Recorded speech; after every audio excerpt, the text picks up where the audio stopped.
조용근 장로님은 40년간 국세청에서 돈을 다루어 오신 세무사이신데요. 하나님이냐 돈이냐 하는 무수한 시험 속에서 어떻게 돈을 잘 써야 할지 크리스천의 재정관리에 대해 한번 배워보겠습니다. 얼마 전 충격적인 뉴스를 보았다. 15년간 가족들과 소식을 끊고 일정한 거처 없이 노숙을 해오던 75세 노인이 그동안 노점상을 하면서 억척스럽게 모은 4억 5천만 원을 직접 몸에 지니고 다녔단다. 2억 원은 1억 원짜리 수표 2장으로 만들어 호주머니에 깊이 찔러 넣어두고 나머지 2억 5천만 원은 5만 원권 돈다발 5뭉치로 만들어 가방에 넣고 다녔다. 그러다가 가방을 어떤 복지회관 앞에서 분실했는데 다행히 경찰의 도움으로 하루 만에 다시 찾았다는 사연이었다. 그동안 가족도 은행도 못 믿을 정도로 돈에 대한 강박증이 심했던 그에게는 삶을 위한 돈이 아니라 돈을 위한 삶이었다.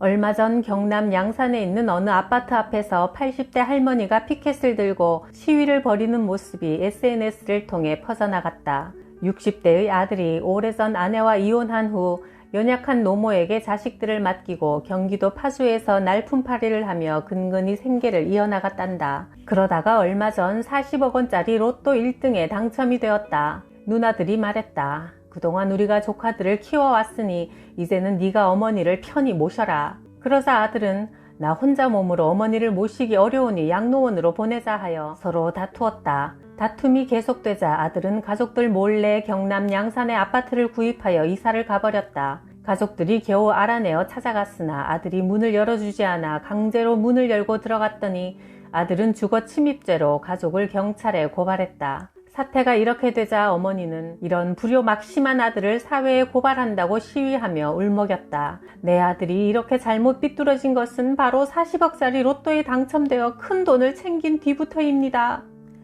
얼마 전 신문에 독특한 제목의 기사가 실렸다. 돈보다는 사람이지. 아파트 경비원 감축안을 부결시킨 아름다운 아파트 주민들의 이야기였다. 경기도 고양시에 있는 어떤 대단지 아파트가 1년 전 경비원 20명을 뽑았다. 해가 바뀌자 최저임금이 올라 경비 아저씨들을 10명으로 줄이는 것에 대해 찬반 의견을 물었다. 누구는 남겨두고 누구는 해고시켜야 하는 난감한 상황이었다. 초등학교 6학년 학생이 관리사무소에 이런 벽보를 붙였다. 저는 경비원 아저씨들을 해고하는 것에 반대합니다. 그동안 경비 아저씨들과 인사도 많이 나누고 겨울에는 같이 길에 쌓인 눈도 치우며 정이 많이 들었는데 1년도 안 되어 10분이나 자른다는 건 말도 안 됩니다. 차라리 돈이 부족하면 우리가 조금씩 더 내면 되지 않을까요? 어려울 때 서로 돕는 게 좋은 마음이라고 배웠습니다. 이 글에 감동받은 주민들은 최저임금 인상분을 스스로 부담하기로 하고 20명이 그대로 있기로 결의했단다. 지난해 연말 구세군 자선냄비 본부에서 모금한 71억 원 중 거리를 지나가다가 자선냄비를 보고 기부한 평범한 사람들이 낸 거리 모금액이 41억 원이나 된다고 한다. 이를 볼 때 기부하는 사람은 돈 많은 부자보다 마음이 넉넉한 마음 부자들이다. 심리학자들이 기부를 할 때 뇌의 어떤 부분이 활성화되는지 촬영해 보니 기부를 할 때 마치 돈을 버는 것과 같은 쾌감과 보람을 우리 뇌가 느낀다는 거다. 그리고 봉사단체에서 자원봉사를 한 노인들은 하지 않은 노인들보다 5년 이내 사망할 확률이 40%나 더 적다는 연구 결과도 나왔다. 남을 도와주는 행동을 하면 행복감을 느껴 면역력이 높아지기 때문이다. 왜 내 돈을 아깝게 남에게 쓰는가 하겠지만 예수님은 이런 엄청난 약속까지 하셨다. 남에게 주어라. 그러면 하나님께서도 너희에게 주실 것이니 되를 누르고 흔들어서 넘치도록 후하게 되어서 너희 품에 안겨주실 것이다. 누가복음 6장 38절. 내가 국세청에서 부동산 투기조사 업무를 총괄하던 시절 목사 가족이 아파트 10여 채를 소유하여 세무조사를 지휘한 적이 있다. 목회자가 무슨 돈이 많아 그렇게 많은 아파트를 갖고 있을까 의아했다. 조사해보니 맨 처음 아파트는 본인의 자금과 일부 은행 대출로 매입했고 그 후 이 아파트를 전세로 돌리고 받은 보증금에 은행에서 담보대출로 받은 돈을 합해 그보다 작은 평수의 아파트를 사들였다. 이런 식으로 매입한 아파트가 모두 10채였는데 후일 그 목사는 은행 대출을 너무 많이 받은 것이 올무가 되어 어려운 처지에 빠졌고 교인들에게 본이 되지 못했다.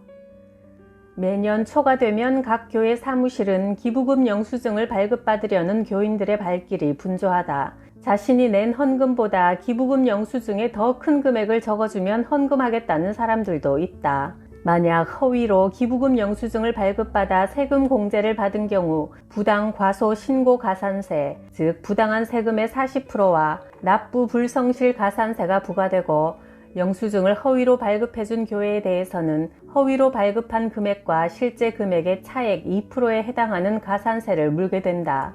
이런 세금 부담과 관계없이 신앙인은 하나님 앞에서 올바르게 기부금 영수증을 발급받아 공제받아야 할 것이다. 참고로 나는 교회에 내는 헌금은 교회라는 비영리 법인 단체를 위해 기부한다기보다 하나님께 바치는 말 그대로 헌금이라고 판단하여 지금껏 한 번도 교회로부터 기부금 영수증을 발급받은 적이 없다. 그것은 각자의 신앙에 따라 결정할 일이다.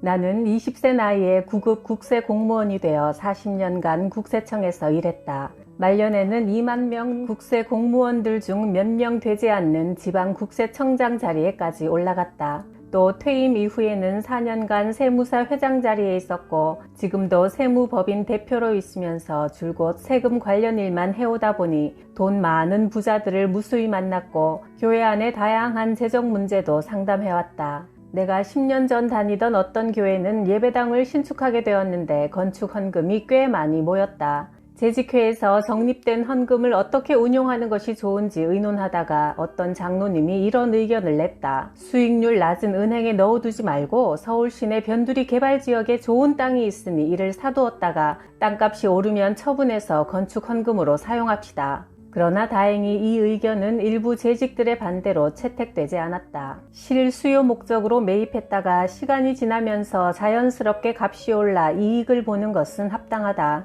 그러나 교회가 투기용으로 땅을 샀다가 땅값이 내려가 손해를 보게 된다면 하나님의 재산을 제대로 관리하지 못한 불의한 청지기가 되므로 바람직한 방법이 아니다.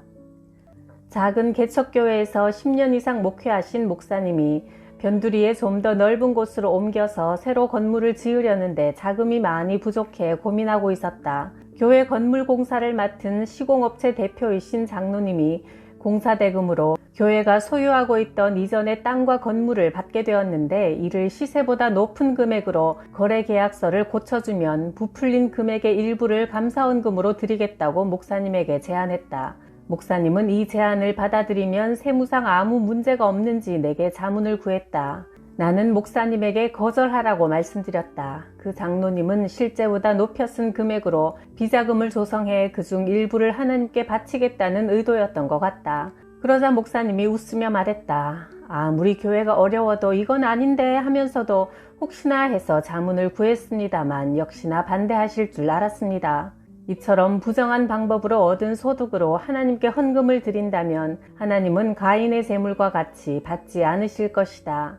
이중계약서, 소위 다운계약서를 작성하는 경우가 있다. 부동산을 사는 입장에서는 취득세 부담을 줄이고 부동산을 파는 측에서는 양도소득세를 덜 내려고 하는 경우가 대부분이다. 반대로 거래 금액을 높이는 업계약서를 작성하여 별도의 비자금을 만드는 경우도 있다. 어떤 이유에서든 다운계약서나 업계약서로 허위계약서를 작성하는 것은 크리스천으로서는 해서는 안 되는 부정거래다. 어떤 집사님이 내게 상담해왔다. 저와 같은 교구에서 동력하고 계시는 구역장 장로님이 사업체를 확장하려고 하는데 여유자금이 있으면 투자를 해달라고 부탁을 합니다. 어떻게 해야 할까요? 내가 이렇게 조언했다. 난감하시겠지만 정중하게 거절하시는 게 좋습니다. 제가 수십 년간 세무 공무원 생활을 하면서 비슷한 경우를 많이 봐왔지만 대부분 신앙의 동력자도 잃어버리고 돈도 날리는 결과만 났습니다. 같은 교회에서 함께 신앙생활하는 사이에서 투자를 하거나 보증을 서주거나 돈을 빌려주는 금전거래를 하면 만몬신의 영이 작용하여 욕심이 생기게 되고 그 욕심이 자라 죄를 낳게 되고 그 죄가 자라 결국 사망에 이르게 하더군요. 대부분 끝에 가서는 서로 고소고발하여 교회를 분열시키는 나쁜 영향을 미치게 됩니다. 나는 국세청에 수십 년 재직하면서 특히 재산 상속 업무를 많이 다루었다. 그런데 재산 상속이 주는 유익이 거의 없다는 사실을 무수히 경험했다. 부모가 남겨준 재산 때문에 형제들끼리 싸우다가 법정에까지 가서 원수처럼 지내는 경우를 참 자주 보았다. 특히 크리스천들은 자녀에게 최소한의 유산만 남기고 나머지 재산은 사회에 환원하는 것이 바람직하다는 생각을 하게 되었다. 나부터 실천하기로 하고 1994년 아버지가 물려주신 집을 처분하여 마련한 5천만 원을 종잣돈으로 부모님의 이름을 딴 석성 1만 사랑회라는 사단법인을 만들었다. 1만 명이 매달 1만 원씩 기부한 1억 원으로 중증 장애인들의 생활관을 세 채 지어드렸다. 경기도 용인시 백안면의 석성 나눔의 집, 서울 서초구 양재동의 신망애의 집을 한국 헤비타트와 함께 지었다. 나는 이사장으로서 법인 카드는 물론 재단 기금을 한 푼도 쓰지 않았다. 공익법인의 설립 및 운영에 관한 관련 세법에서는 일반적으로 매년 발생하는 운용 수익의 30% 내에서 운영 경비를 쓸 수 있지만 그렇게 하지 않았더니 교회 다니지 않는 사업가 친구가 저녁 식사하는 자리에서 이렇게 말했다. 나도 매달 100만 원을 석성 1만 사랑회에 보내겠네. 수십 년 동안 수도권에서 기업을 운영하고 있으니 여러 곳에서 도와달라고 요청하는데 알아보면 재정 운영에 별로 신뢰가 가지 않더라고. 그러나 네가 운영하는 곳을 보니 정말 마음 놓고 기부해도 좋을 것 같아. 김문배 장로님은 원래 교회를 다니지 않았고 사업가로 열심히 살아오면서 많은 돈을 모았다. 그런데 아내 되는 김 집사님이 오랫동안 투병 생활을 하다가 3번째 암 수술을 받은 후 세상을 떠났다. 죽기 전 남편에게 내가 천국에 가서라도 당신을 꼭 구원해 달라고 하나님께 기도할게요 하는 마지막 유언을 남겼다. 그 후 장로님은 교회에 나가면서 자기가 모은 빌딩과 전 재산 200억 원으로 문배 나눔재단을 설립했다. 거기서 매달 나오는 수천만 원의 수입으로 주변의 어려운 이웃, 친인척, 장애인 단체, 개척교회와 선교사들을 정기적으로 지원하고 있다. 페이스북의 창업자인 마크 저커버그 부부가 첫 달에 출산 소식을 알리면서 전 재산의 99%를 사회에 기부하겠다고 밝혔다. 페이스북의 주식 가치는 약 52조 원에 달하는데 그 재산의 99%를 사회에 환원한다는 것이다. 32세인 저크버그는 막 태어난 딸에게 보내는 공개 편지를 통해 이런 뜻을 밝혔다. 3번의 유산 끝에 어렵게 얻은 너를 위해 어마어마한 재산 대신 지금보다 더 나은 세상을 유산으로 남기고 싶다.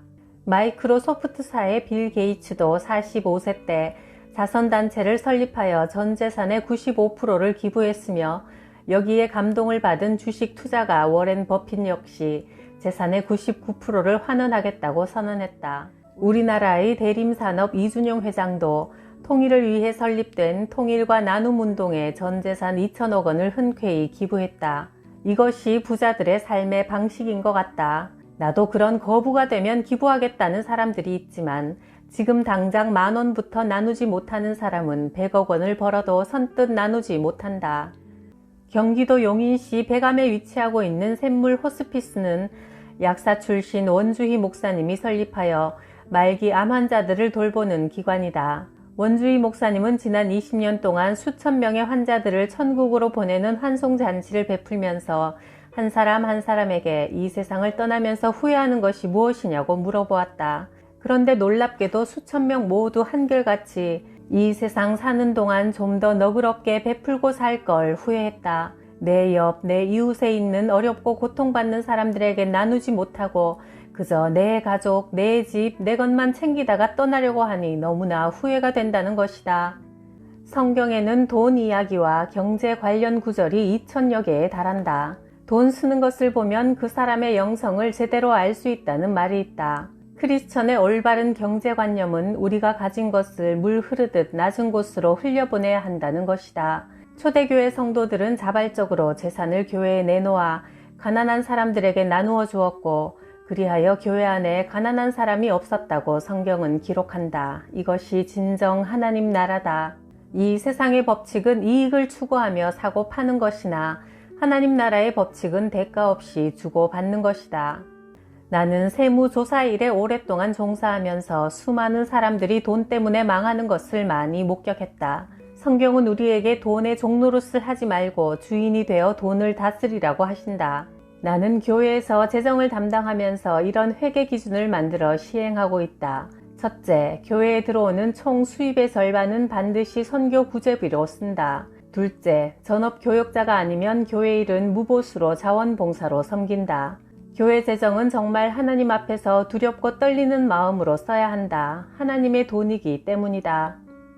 현금과 예금은 내 마음대로 즉시 찾아 쓸 수 있지만 아파트와 같은 부동산, 특히 먼 시골에 구입해 놓은 땅은 내 마음대로 관리나 처분이 쉽지 않으니 과연 진정한 내 재산이라 할 수 있을까? 내 주위의 많은 부자들에게 나는 이렇게 묻곤 한다. 회장님 재산 몇백억이 정말 회장님 소유가 맞습니까? 등기부에 이름만 등재된 것 아닙니까? 그러니 빨리 팔아서 좋은 데 쓰십시오. 평생 살아가는 동안 내 마음대로 쓴 돈만이 내 재산입니다. 가끔 어떤 사람들은 나를 찾아와 이런 약속을 한다. 이번 사업만 잘 성사되면 그중 몇 억을 기부하겠습니다. 그런데 그런 사람들은 대부분 일이 뜻대로 풀리지 않고 비록 그 일이 성사된다 해도 몇 억은커녕 단 한 푼도 보내오지 않았다. 나는 최일도 목사가 대표로 있는 청량리 밥퍼나눔 운동본부에 가서 자주 봉사한다. 그 식당 한쪽 벽에 이렇게 쓰여 있다. 나눔은 지금부터, 여기서부터, 나부터, 실천 가능한 것부터, 작은 것부터